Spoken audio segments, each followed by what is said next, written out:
bus is way slower than the scheduled thing. It's like actually because the schedule is written in like ideal time, but the buses move in real time. LA doesn't work like that. Yeah. So instead of it being 1 hour, it's going to take about 2 hours plus to get there, and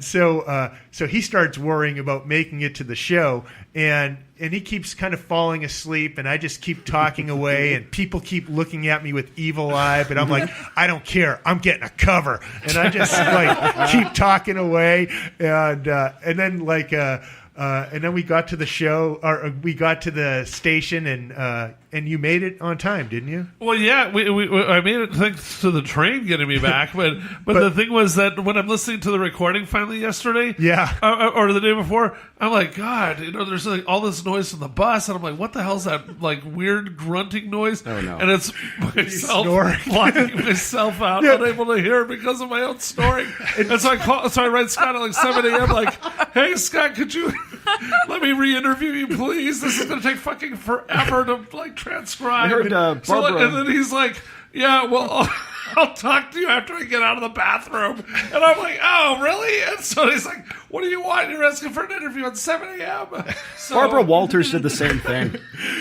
Meanwhile, on that bus ride, like no one knows that we're doing an interview. All they see is this self-indulgent, like asshole talking about himself, talking all crazy stuff. Maybe he's like autistic, but functional. Like, yeah, and just like Rain Man on buses, on the spectrum. and harassing this poor businessman who's just trying to get some sleep at the end of a long day. And then your tape recorder didn't work the first time you asked a question, so I actually did that 3 times. And then you ask it today, and I forgot the question. It's like I know it's like Groundhog Day of interviews. It's like Frost Nixon. This is great. So Katya, do you have any favorite stories of either falling asleep or getting hopelessly lost on the bus? Yes. Oh, wonderful. From my first year, 15 years ago when I moved here, and if you remember, we didn't have the iPhones, right? So we had to print everything out. And at the time, I didn't have a work permit, so I was participating in all kinds of focus groups or like medical trials or whatever. So one time, I was supposed to go for medical trial on Washington Boulevard, but I forgot to put the zip code in. So instead of Culver City, I ended up in Montebello. Oh, wow. No way, that's horrible. Yeah, it was horrible because, I don't know the area. That's awful. I get out. That's not horrible. That's awful. Yeah. There's good people in Montebello. Yeah, I get out, and instead of a bunch of small medical buildings, I discover a bunch of warehouses. I'm like, that doesn't sound right. What kind of medical facility is this? Yes, and it was a trial that had to do with heart rate or something, so it's supposed to be like a cardiologist's office. This doesn't look like a cardiologist's office. And it would have been a really high heart rate, too. Yeah. Well, I was going to say the obvious next question is, so now do you have superpowers? Yeah. Yes. But anyways, that was Evading the now. question. Sorry. I'm just so into the stories. No, go for it. Yeah, no, I interrupted it. Yeah, it's okay. I'm slow switching gears. And yeah, sorry. Anyways, so I look at the number on the warehouse. I'm like, that's the number from what they told me. So that's maybe it's inside, maybe it's not right here. Anyways, and then I run into a bunch of guys playing cards. And I'm like, those don't look like cardiologists at all. So I come up looking completely lost. And this guy gets up with a cigarette, comes up to me all like dirty. He probably just did car repairs. And he said, hey, your dad just called us. I'm like, what? And they're like, you came to pick up your car, right? And back then, like, my English was good, but maybe my comprehension wasn't great, and he had a little bit of accent. And I was like, what? And he says, look, you just pay $500 and you can pick the car up. Your dad called us. He said, he approves you for doing that. I'm like, I'm here for a medical trial.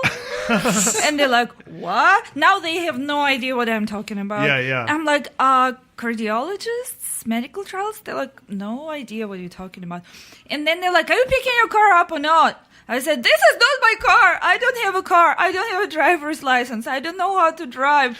I'm looking for a cardiologist's office. They're like, what's the zip code? I'm like, what's the zip code? I have no idea. They're like, what city do you need? I say, Culver City. They're like, this is Montebello. This is Washington Boulevard, but the other part of it. I'm like, that's shit. so far away. Too. Yeah. Anyway, so I called the medical office and they said, are you crazy? We are actually like 20 miles away from you. We'll reschedule you for some other day. So I got on the bus. And by the way, what's your heart rate right now?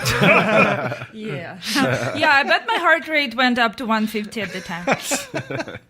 But anyway, so that day the medical trial didn't happen. I got on the bus from Montebello and went home, completely disappointed. But I learned my lesson, and from that time I started looking at zip codes. Yeah.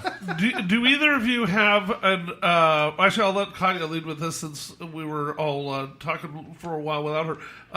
Do you have like a favorite weird moment on a bus, like the strangest thing you ever saw? The weirdest, or among the strangest, whatever, something like that. Oh, the weirdest moment on the bus. It's kind of a longish story, but but it involves Russians too. Uh-oh. It's like a very unlikely, the front seats, just like 6 of them. Mm-hmm. One day I was in one of them, and next to me there were 2 Russian ladies. I think one of them was a caregiver and the other one was on the spectrum. And right in front of us there was a homeless guy with a huge stinky bag, and next to him there was a person in drag, in very short skirt and like in a G-string that you could see. Okay. No. But anyways, and all attention was on 2 ladies, because the one who was on the spectrum or had some kind of situation going on, she was like rocking and talking really loud in Russian. Yeah.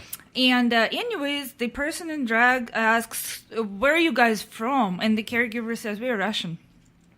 And the person in drag goes, oh my God, you're related to Chechen terrorists or something? Because it was right after Boston bombing.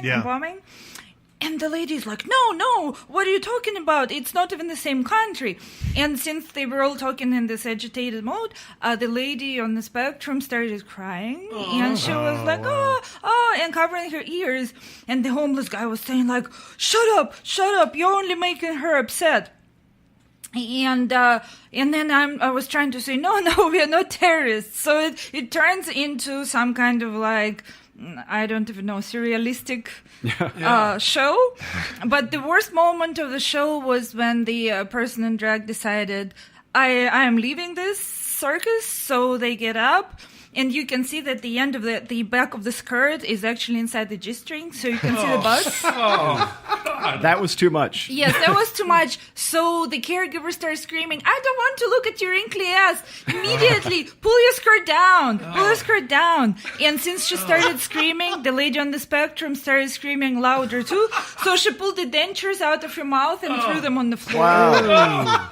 I love that things got too weird for the half-naked transvestite. It's like, I'm out of here. So the only person... the dentures, the transvestite or the spectrum? No, the lady on the spectrum pulled her dentures out and threw them on the floor. Wow. So I was sitting there completely frozen like the rest of the bus. So the only person who preserved any sanity in this situation was the homeless guy.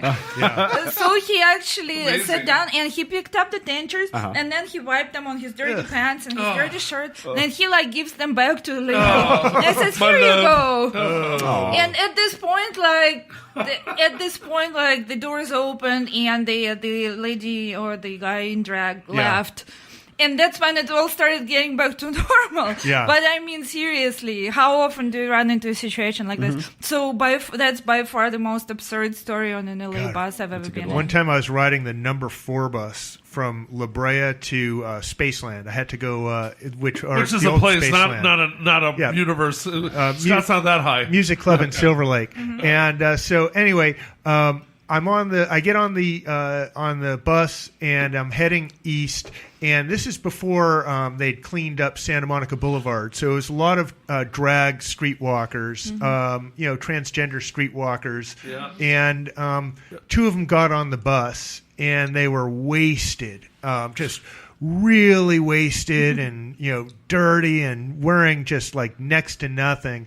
And one of them, they moved to the back of the bus. And then one of them comes up to the seat directly in front of me, and then she lifts her legs over the two seat rests in front of me like she's like I'm the gynecologist. Oh, God. And I get a real up-front look at those Prince briefs. And I just freak out, and I run to the front of the bus, and I sit down at the front of the bus, and the woman says from her seat, she goes, "Oh, come on, be nice, have fun, oh, come on," and I just look forward, and I just don't look at anything or anyone. And so then about 4 or 5 hours later, after the show, it's like 2 a.m, and I get on the same bus to go home, and it's the same bus driver, and he just starts laughing in my face and goes, "That was the funniest thing I ever saw." And I just walked to my seat. Well, Scott, we've got a surprise for you. Ladies, come on in. This is your life. Oh, God. You know, I find that the more interesting occasions, let's call them, that happen on public transportation are when it becomes a group effort. There's a certain sense of community. Absolutely. A couple weeks ago, I was catching the bus on Sunset, right over by the Vista and the Vaughn, Sunset and Virgil, heading west, and I'm a little old school in my belief that headphones on means don't talk to me. Absolutely. Yeah. And I mean, I'm backbone of our civil, so society. it really is. But, you make allowances for someone who looks, you need directions, something, time, you need a light, whatever. But it constantly. So I'm waiting at the bus stop, and there's a presumably homeless guy who's like trying to get my attention, and I'm already in a shitty mood anyway. So, and I begrudgingly take one of the headphones out, and he's yammering about something. I nod and acknowledge and put the headphone back in, and then he's gesturing again. All right, and he's holding up a $50 bill. Wow. And it was kind of a windy day. Real one? Yeah, it looked real. I wasn't, getting close enough. And it's like, he's doing a magic trick in mime. So he's very over-exaggerated actions, and he puts it down on the sidewalk. And I kind of get the idea. It's like, oh, okay, you're putting that there, and someone's supposed to walk by and try and pick it up, and you're going to, okay, yeah, I see where this is going. Don't do that with a 50. Right. Well, it's... And it's a kind of a windy day. So, then the 50 starts blowing towards the street, and he starts going after it. And I'm thinking like, is this the universe testing me to see if I'm actually going to stop someone from diving into traffic? I don't know. But eventually he realizes that neither I nor the 3 women who are trying to ignore him and happy that he's bothering me for a change, who are on the bus bench, he realizes no one's giving him the attention, so he takes off. Don't know where he goes, don't care, he's not there. That's the important thing. Did he get the 50? He left with the 50 without getting hit by any passing traffic. So the bus comes 5 minutes or so later. We all get on the bus. Next stop, Sunset in Vermont. Red line station, so a lot of people getting off the train, getting on the bus there. And turns out, well, this is where he walked to. Sorry, I left out a very important detail. As I'm getting on the bus, I noticed the bus driver has her turtleneck pulled up over her face, like a Bazooka Joe kind of tribute. I don't know what's going on. And I'm thinking, because I'm a gentleman, I let the girls get on the bus ahead of me, as Mom taught me to. And I'm thinking, like, what is up with these girls that the bus driver is? And then I get on the bus and realize, oh, it's not the girls, it's the older, transient-looking gentleman in a wheelchair who has apparently soiled himself repeatedly. There it is. It happens. There it is. And yeah, so there was that sense of community amongst everyone else on the bus, and of course we're all at the back. But everyone kind of like breathing through their sleeves and looking at each other like, what the hell? Then we get to Sunset in Vermont. Not exactly Rosa Parks, is he? No. And he got the front of the bus mostly to himself. But then we go up one stop, and our $50 guy gets on the bus. and sits down in front and starts talking to the guy. And I still had my headphones in, so I didn't know what the actual conversation was. But I really was hoping that it was something like, "Hey, Bill, still shitting yourself? I smell the jar." You know. I bet that transit man, though, probably enjoyed and appreciated somebody sitting and talking to him, and that.